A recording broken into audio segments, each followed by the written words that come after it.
আসসালামু আলাইকুম। সবাইকে খুঁটিনাটি রান্নাঘরের আরও একটি নতুন রেসিপিতে স্বাগতম। বন্ধুরা, আজকে আমি আপনাদেরকে তৈরি করে দেখাবো তালের বড়ার মজার রেসিপি।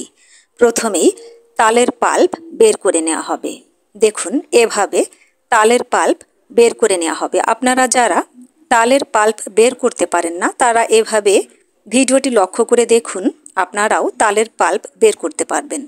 দেখুন, তালের উপরে এরকম একটা ঢাকনা দেওয়া থাকে, ফুলের মতো দেখতে। এটাকে তুলে ফেলা হলো। এবার এই তালের গায়ে কিন্তু খোসা থাকে, এই খোসাগুলোকে এভাবে তুলে ফেলা হচ্ছে। আপনারাও ভিডিওটি ফলো করুন, আপনারাও তালের পাল্প খুব সহজেই বের করতে পারবেন। দেখুন, এভাবে করে তালের এই খোসাগুলোকে ছাড়িয়ে নেওয়া হচ্ছে। এই তালের মধ্যে কিন্তু বেশিরভাগই 3টা আঁটি থাকে, অনেক সময় 2টাও থাকে। দেখুন, একটি গামলার মধ্যে তালের এই আটিগুলো দিয়ে দেওয়া হয়েছে। অল্প একটু পানি দিয়ে এগুলোকে এভাবে ভালোভাবে হাত দিয়ে মথে নিতে হবে, যেন পাল্পগুলো সহজেই বের করা যায়। সামান্য একটু পানি ব্যবহার করবেন, তাহলে কিন্তু খুব সহজেই এই পাল্পগুলো বের করা যাবে। ভালোভাবে মাখিয়ে নেওয়া হয়েছে। দেখুন, একটু নিচে পাত্র রেখে উপরে একটি ডালা, শক্ত ডালা দেওয়া হয়েছে। আপনারা যে বেতের ঝুড়িগুলো থাকে সেগুলোও ব্যবহার করতে পারেন। খুব সহজে যেন তালের পাল্পগুলো বের করা যায় এভাবে ঘষে ঘষে, সেই জন্য কিন্তু এরকম ডালা বা ঝুড়ি ব্যবহার করা হয়ে থাকে। এবার আমি চলে আসলাম তালের বড়া বানানোর প্রসেসে। আমি একটি পাত্রের মধ্যে 2 কাপ চালের গুঁড়া, আতপ চালের গুঁড়া নিয়ে নিয়েছি, আর 1 কাপ নিয়ে নিয়েছি আটা। দিয়ে দিলাম সামান্য লবণ, দিয়ে দিলাম কালো জিরা, আর এখানে দিয়ে দিচ্ছি চীনা বাদাম হালকা ভাঙা ভাঙা করে দিয়ে দিলাম। এবার দিয়ে দিচ্ছি বেশ খানিকটা নারকেল কোড়া। আমি ভালোভাবে মিশ্রণগুলোকে হাত দিয়ে মাখিয়ে নিচ্ছি।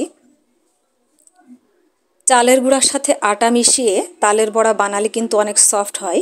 ঠান্ডা হয়ে যাবার পরেও কিন্তু শক্ত হবে না, সফট থাকবে। দেখুন, আমি শুকনো উপকরণগুলো ভালোভাবে হাত দিয়ে মাখিয়ে নিচ্ছি। আমার ভিডিওটি ভালো লাগলে অবশ্যই একটি লাইক দিতে ভুলবেন না। এবার আমি তালের পাল্প অল্প অল্প করে দিয়ে একটি মিশ্রণ তৈরি করে নেব।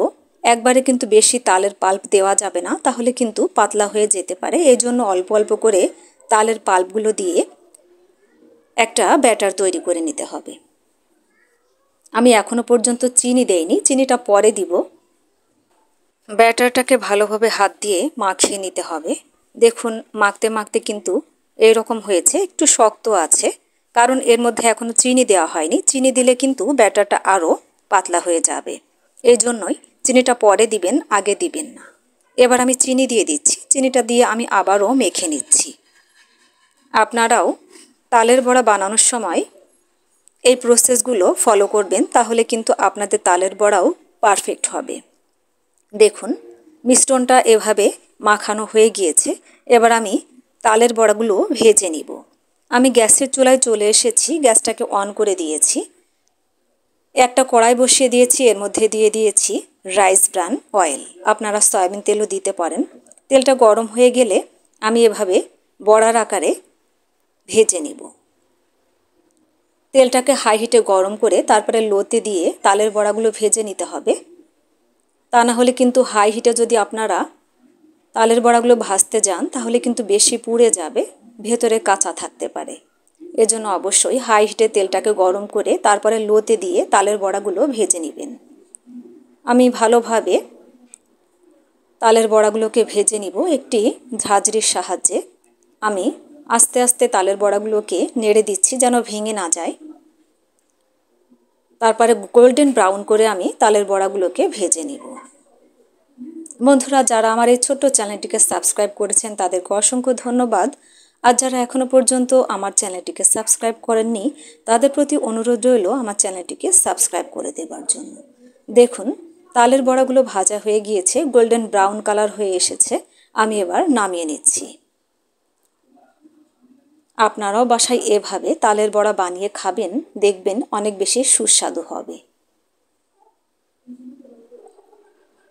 আমি তেলগুলো ঝরিয়ে বড়াগুলো তুলে নিচ্ছি। আমি বাকি বড়াগুলো এভাবে ভেজে নিব। অবশ্যই সাবধানে বড়াগুলো ছেড়ে দিবেন তেলের মধ্যে, যেন হাতে ছুটে না আসে, সেদিকে লক্ষ্য রাখবেন। দেখুন বাকি বড়াগুলো আমার ভাজা হয়ে গিয়েছে, আমি পাত্রে তুলে নিচ্ছি।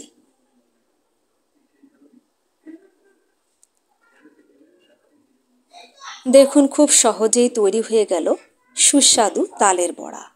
আর খেতেও কিন্তু অনেক মজার হয়। এভাবে আপনারাও বাসায় তৈরি করবেন, খেতে অনেক মজার হবে।